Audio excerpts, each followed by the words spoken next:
जैसा कि हम सब जानते हैं, मनोविज्ञान में विभिन्न अध्ययनों के द्वारा आंकड़ों का संग्रह करने के लिए अनेक विधियों का प्रयोग किया जाता है, जिनमें से 4 विधियां प्रमुख हैं: अंतर्दर्शन विधि, निरीक्षण विधि, प्रयोगात्मक विधि और नैदानिक निरीक्षण विधि। इनमें से पहली विधि यानी अंतर्दर्शन विधि को हम पिछले वीडियो में पढ़ चुके हैं। अगर आपने उसे अभी तक नहीं देखा है तो आप मेरी पिछले वीडियो में अंतर्दर्शन विधि का विस्तृत अध्ययन कर सकते हैं।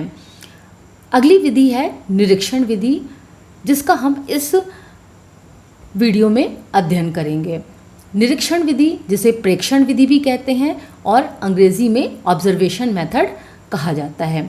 इस विधि का उपयोग सबसे पहले जेबी वॉटसन ने किया था, जब उन्होंने व्यवहारवाद की स्थापना की थी।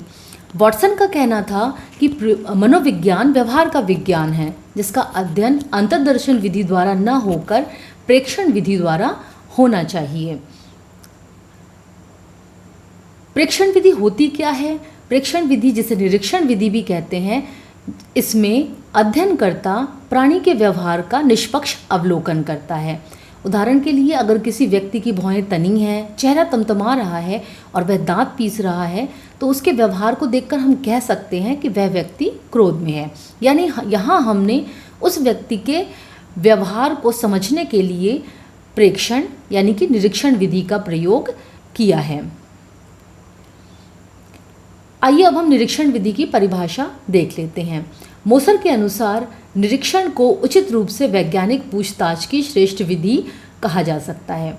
वास्तविक अर्थ में निरीक्षण में कानों एवं वाणी की अपेक्षा नेत्रों का उपयोग अधिक होता है। अगर हम इस परिभाषा को ध्यान से देखें तो मोसर ने ये बताया है कि निरीक्षण विधि में कानों एवं वाणी की अपेक्षा नेत्रों का उपयोग होता है। यानी जब हम निरीक्षण करते हैं तो हम अन्य ज्ञानेंद्रियों की तुलना में अपनी आँखों का उपयोग अधिक करते हैं।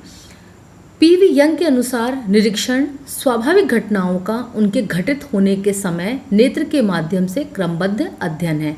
पीवी यंग की परिभाषा में 3 बातें प्रमुख हैं। सबसे पहली ये कि निरीक्षण विधि क्रमबद्ध अध्ययन है, यानी सिस्टमैटिक तरीके से हम इसमें घटनाओं का अध्ययन करते हैं। और ये घटनाएं कब घटित होती हैं? ये घटनाएं स्वाभाविक रूप से यानी वातावरण में अपने आप से प्राकृतिक रूप से घटित होती हैं, हम उन्हें घटित नहीं करवाते हैं। और जब वो घटनाएं घट रही होती हैं, उसी समय हम नेत्रों के माध्यम से यानी अपने आँखों का प्रयोग करते हुए उसका अध्ययन करते हैं, और यही निरीक्षण विधि है। आइए अब हम निरीक्षण विधि के चरण यानी कि स्टेप्स देख लेते हैं। यानी जब हम निरीक्षण करते हैं तो हमें किन स्टेप्स को फॉलो करके निरीक्षण करना होता है। पहला है योजना बनाना। यानी जब हम निरीक्षण करने जाते हैं तो हमें एक प्लानिंग करनी होती है कि हम किस व्यक्ति या किस समूह का निरीक्षण करेंगे और हम किस स्थान पर जाकर निरीक्षण करेंगे, तो और किन उपकरणों का उपयोग करते हुए निरीक्षण करेंगे। तो सबसे पहले प्लानिंग यानी कि योजना बनाना, उसके बाद व्यवहार का अवलोकन यानी निरीक्षण करना। जब हमने एक बार प्लानिंग कर ली, उसके बाद हम व्यवहार का निरीक्षण करते हैं। तीसरा है व्यवहार को नोट करना। जिस भी व्यक्ति या समूह के व्यवहार को हम अध्ययन कर रहे हैं, उसको हम नोट करते हुए चलते हैं। व्यवहार को नोट करने के लिए हम विभिन्न उपकरणों का प्रयोग कर सकते हैं, जैसे कैमरा हो गया, मूवी बनाना। इसके अलावा पेंसिल से या पेन से हम कागज़ पर भी उसको नोट कर सकते हैं।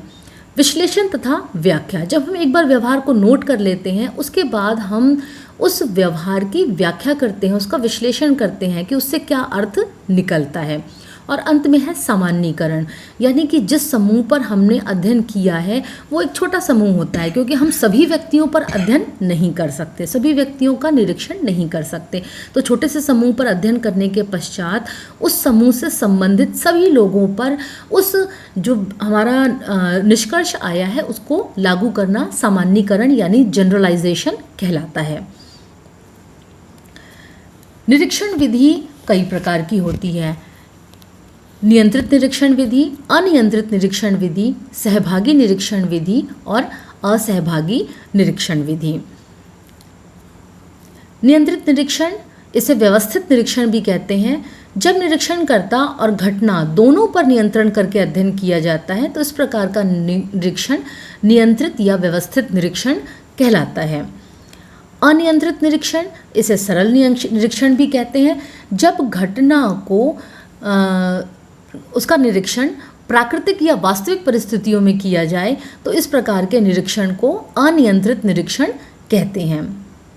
सहभागी निरीक्षण, इस विधि में निरीक्षणकर्ता जिस समूह का निरीक्षण करना चाहता है उस समूह में जाकर उस समूह के लोगों से घुल मिल जाता है और फिर उनके व्यवहार का अध्ययन करता है।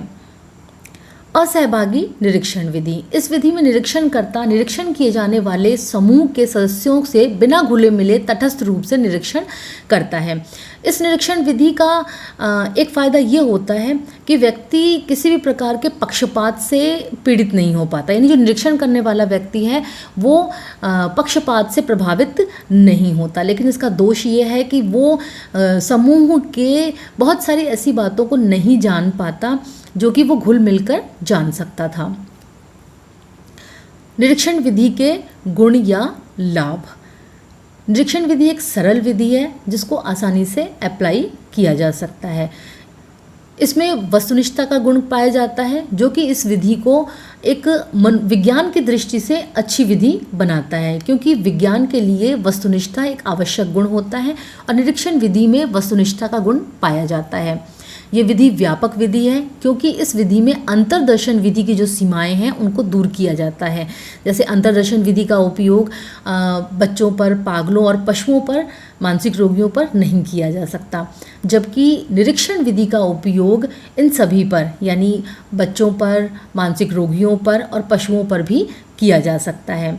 इससे प्राप्त परिणाम विश्वसनीय होते हैं क्योंकि हम अपनी आँखों का प्रयोग करते हुए निरीक्षण करते हैं।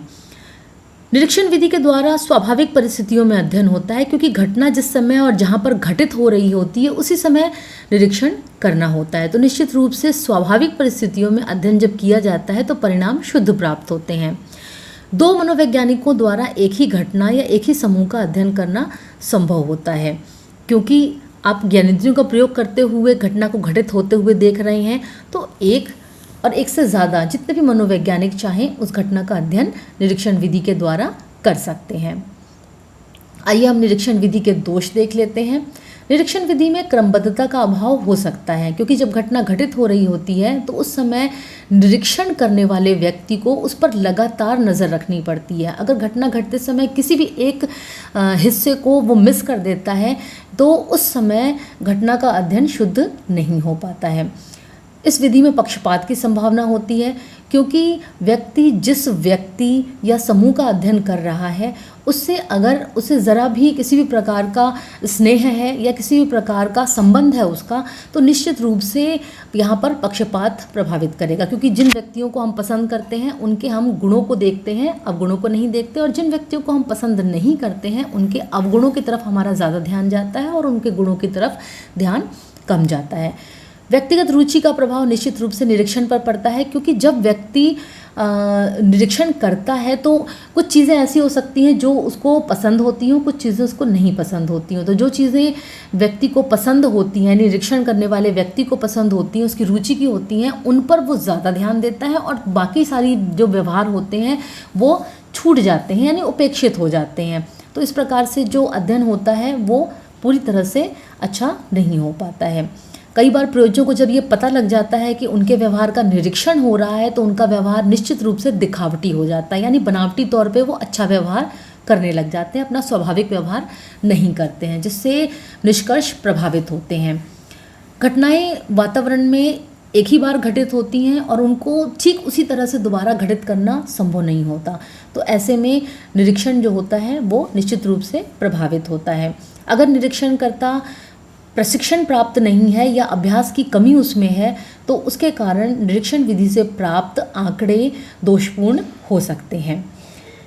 एक ही